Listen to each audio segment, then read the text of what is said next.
প্রাথমিক শিক্ষক নিয়োগে বিএড ডিগ্রিধারীদের ডিএলএড সমতুল্য বিবেচনা করার দাবি সরকারের কাছে। প্রতিক্রিয়া চেয়েছে high court. National institute of open schooling থেকে 6 মাসের ব্রিজ কোর্স করা প্রার্থীদের প্রাথমিক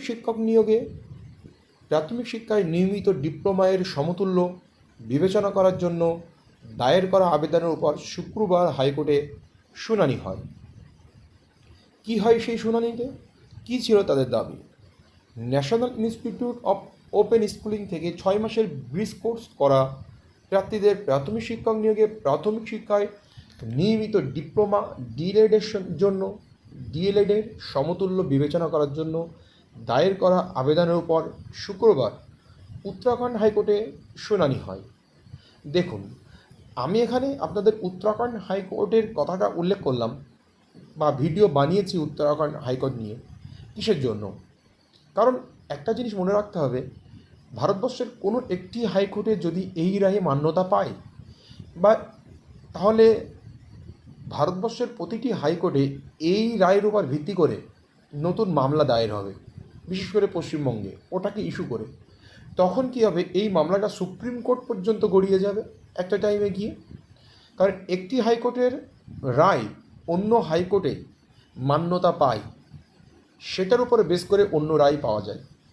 যেমন 82 কথা বলুন, 82 টেট কোয়ালিফিকেশান যে টেট পাস 82-তে প্রথমেও একটি হাইকোর্টে মান্যতা পায়, সেই হাইকোর্টের 82 মান্যতার উপর ভিত্তি করে সারা ভারতবর্ষে কিন্তু এখন 82 মান্যতা পায়, সিটেটও মান্যতা দিয়ে থাকে।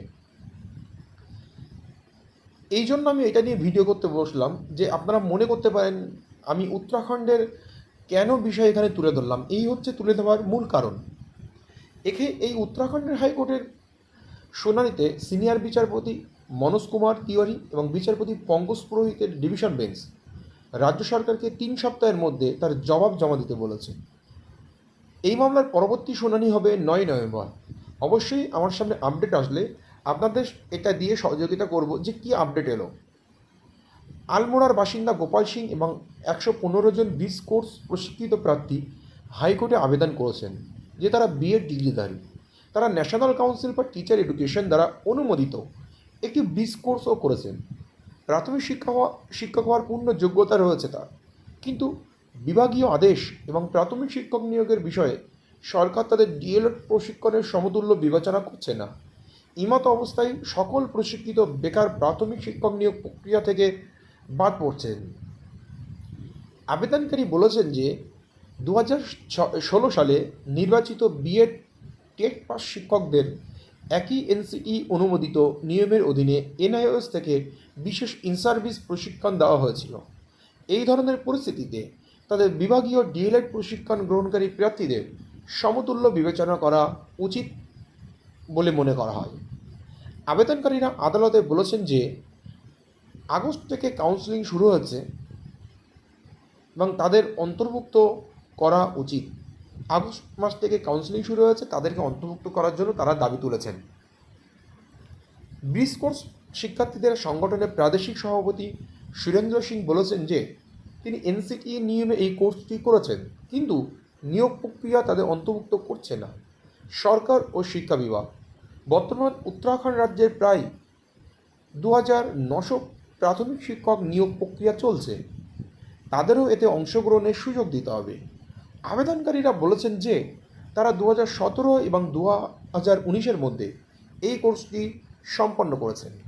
এই হলো উত্তরাখণ্ড হাইকোর্টের এই BEd plus bridge course versus DElEd একটা সংঘর্ষ তৈরি হয়েছে, তাই নিয়ে মামলা হয়েছে। সেই মামলা ডিভিশন বেঞ্চ পর্যন্ত গড়িয়েছে। এখন ডিভিশন বেঞ্চের রায়ের উপর ভিত্তি করে কিন্তু এটা সুপ্রিম কোর্ট পর্যন্ত চলে আসবে। এখন এই মামলা যদি এই বিএড ব্রিজ কোর্সের পক্ষে চলে যায়, তাহলে কিন্তু সারা দেশ জুড়ে প্রতিটি হাইকোর্টে আবার মামলা হয়ে রেজাল্ট অন্যদিকে ঘুরতে পারে। কিন্তু এখানে মনে করার বিষয় শুধুমাত্র বিএড নয়, বিএড প্লাস 6 মাসের ব্রিজ কোর্স। কিন্তু এখন উত্তরাখণ্ড হাইকোর্ট কী বলবে সেটার উপরে অনেকটা নির্ভর করছে ডিভিশন বেঞ্চ কী রায় দেবে। ধন্যবাদ শেষ পর্যন্ত দেখার জন্য ভিডিওটি। আমার চ্যানেলে নতুনের অবশ্যই চ্যানেলটি সাবস্ক্রাইব করে পাশে থাকবেন, ভুলবেন না বেল আইকনটি প্রেস করতে, তাহলে সবার আগে নোটিফিকেশান পেয়ে আপনি ভিডিওটি দেখতে পাবেন। ধন্যবাদ।